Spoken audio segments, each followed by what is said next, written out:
হাওয়া বার্তা চ্যানেলে আপনাদের প্রত্যেককে স্বাগত জানাচ্ছি। অবশেষে নিম্নচাপটি কিছুটা শক্তি বাড়ালো, শক্তি বাড়িয়ে সাধারণ নিম্নচাপ থেকে সুস্পষ্ট নিম্নচাপে পরিণত হলো।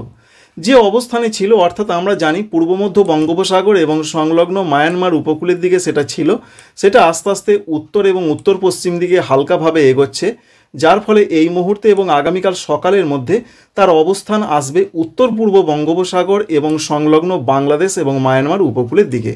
তবে এ থেকে পশ্চিমবঙ্গের দক্ষিণবঙ্গে কি বৃষ্টি আসবে, কোথায় কোথায় বৃষ্টি আসতে পারে, আলিপুর আবহাওয়া দপ্তরের সবশেষ আপডেট কি পাওয়া যাচ্ছে, বাংলাদেশের কোথায় কোথায় বৃষ্টি হতে পারে, এছাড়া এই নিম্নচাপের প্রভাবটা কোন কোন জায়গায় পড়তে পারে, শীত কবে আসতে পারে, সমস্ত কিছু সংক্ষেপে আপনাদের সঙ্গে শেয়ার করার চেষ্টা করব।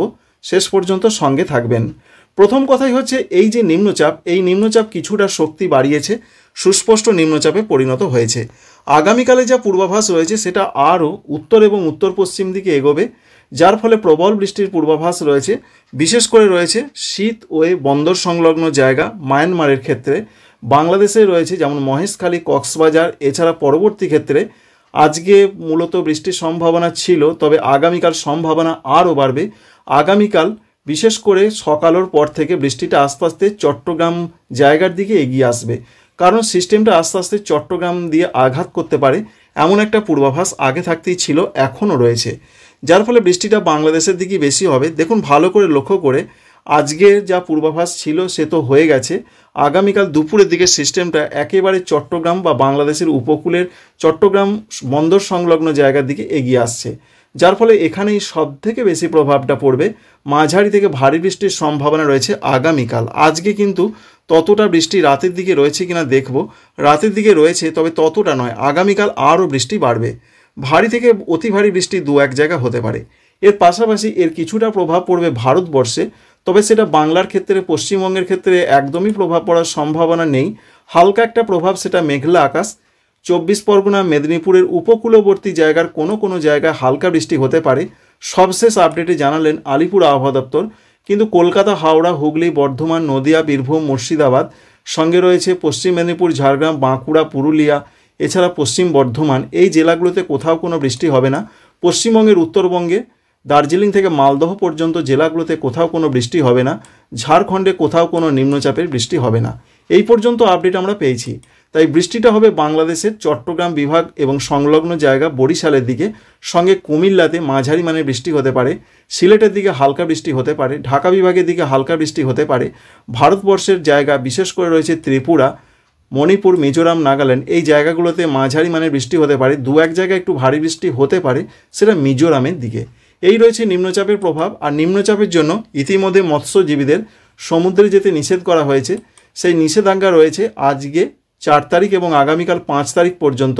যে সমস্ত জায়গায় যেতে বারণ করা হয়েছে তার মধ্যে রয়েছে বাংলাদেশ সংলগ্ন বঙ্গোপসাগর এবং রয়েছে পূর্ব মধ্য বঙ্গোপসাগর এবং উত্তর পূর্ব বঙ্গোপসাগর, এই জায়গাতে এবং গভীর সমুদ্রে মৎস্যজীবীদের মাছ ধরতে যেতে নিষেধ করা হয়েছে।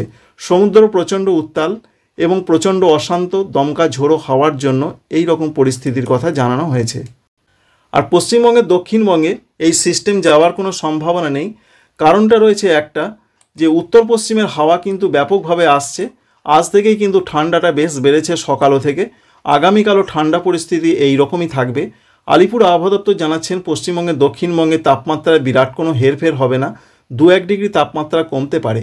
কিন্তু পশ্চিমবঙ্গের উত্তরবঙ্গের জন্য এটা জানানো হয়েছে উত্তরবঙ্গের তাপমাত্রা 2 থেকে 3 ডিগ্রি কমতে পারে, যার ফলে ঠান্ডা পরিস্থিতি উত্তরবঙ্গের জেলাগুলোতে দক্ষিণবঙ্গে থেকে একটু বাড়তে পারে। দার্জিলিং, কালিম্পং, জলপাইগুড়ি, কুচবিহার, আলিপুরদুয়ার, উত্তর দিনাজপুর, দক্ষিণ দিনাজপুর, মালদহ।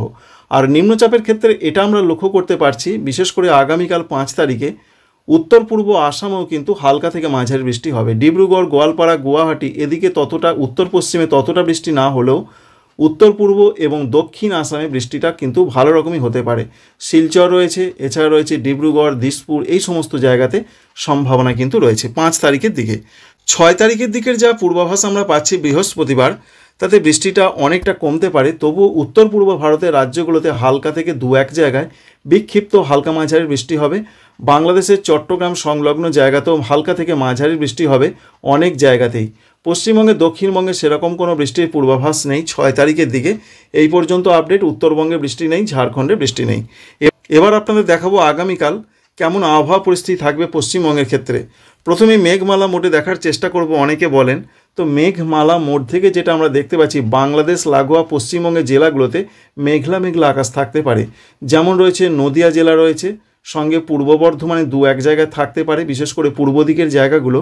উত্তর 24 পরগনা, দক্ষিণ 24 পরগনা, পূর্ব মেদিনীপুরে মেঘলা মেঘলা আকাশ থাকার সম্ভাবনা রয়েছে। এটা সকালের দিকের আপডেট, কিন্তু পশ্চিম দিকের জেলাগুলোতে ততটা মেঘলা আকাশ থাকবে না। আর উত্তরবঙ্গের জেলাগুলোতে যে আপডেট, সেখানেও মেঘলা মেঘলা আকাশ থাকবে। বাংলাদেশের ক্ষেত্রে উত্তরাঞ্চল, রংপুর, রাজশাহী, ময়মনসিংহ, এখানে বেশ মেঘলা আকাশ থাকবে নিম্নচাপের প্রভাবের জন্য। এবং পশ্চিমবঙ্গের দক্ষিণবঙ্গে বিরাট যে মেঘলা আকাশ আজকে ছিল তা নয়, তবুও হালকাভাবে মেঘলা আকাশটা ছিল, রোদের তেজ কম ছিল।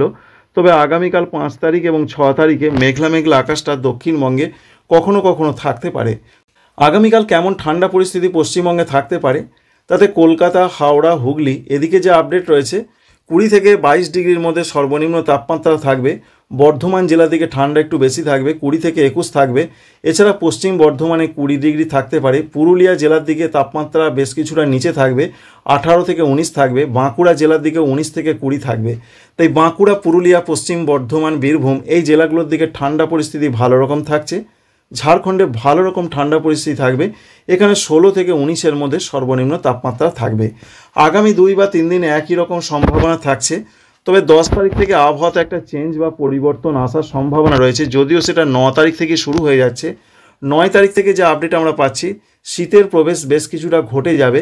ঝাড়খণ্ডে অনেকটাই ঘটবে, পশ্চিমবঙ্গের দক্ষিণবঙ্গে পশ্চিম দিকের জেলাগুলোতে প্রথমেই ঘটবে। যেমন ঝাড়খণ্ডের ক্ষেত্রে আমরা দেখতে পাচ্ছি রাঁচিতে মাত্র 14 ডিগ্রি সেন্টিগ্রেড সর্বনিম্ন তাপমাত্রা।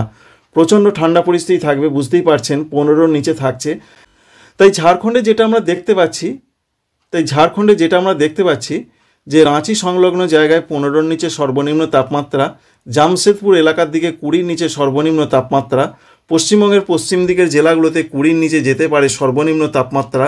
ভালো রকম ঠান্ডা পুরুলিয়া, বাঁকুড়া এই সমস্ত জায়গাগুলোতে, কারণ 16 থেকে 18-র মধ্যে পুরুলিয়া, বাঁকুড়া, পশ্চিম বর্ধমানে তাপমাত্রা বিরাজ করবে। তাই 9 তারিখ থেকেই ঠান্ডার প্রবেশটা শুরু হবে। 10 তারিখে ঠান্ডার প্রবেশ আরও বাড়তে পারে, কারণ কলকাতা লাগোয়া জেলাগুলোতে মাত্র 18-19 ডিগ্রি চলে আসবে সর্বনিম্ন তাপমাত্রা।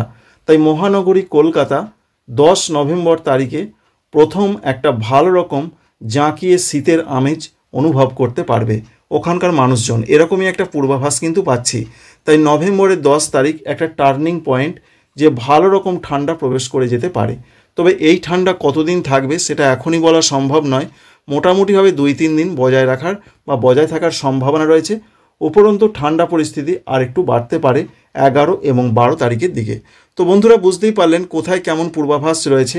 পশ্চিমবঙ্গের ক্ষেত্রে এখন শুধু ঠান্ডা, বৃষ্টির কোনো আপডেট নেই। তবে নিম্নচাপের জন্য আজকে এবং আগামীকালের মধ্যে উত্তর 24 পরগনা, দক্ষিণ 24 পরগনা, পূর্ব মেদিনীপুরের উপকূলবর্তী জায়গাগুলোতে 2-1 জায়গা হালকা বৃষ্টির কিন্তু পূর্বাভাসটা রয়েছে আগামীকাল পর্যন্ত। অন্যান্য কোনো জেলাতে বৃষ্টি হবে না, উত্তরবঙ্গে বৃষ্টি হবে না। এই রয়েছে মোটামুটি আপডেট। এই ইনফরমেশন বা আপডেট আপনাদের ভালো লাগলে চ্যানেলটিকে সাবস্ক্রাইব করে রাখবেন, ভিডিওতে একটি লাইক করতে ভুলবেন না। আপনারা সবাই ভালো থাকবেন। Thanks for watching.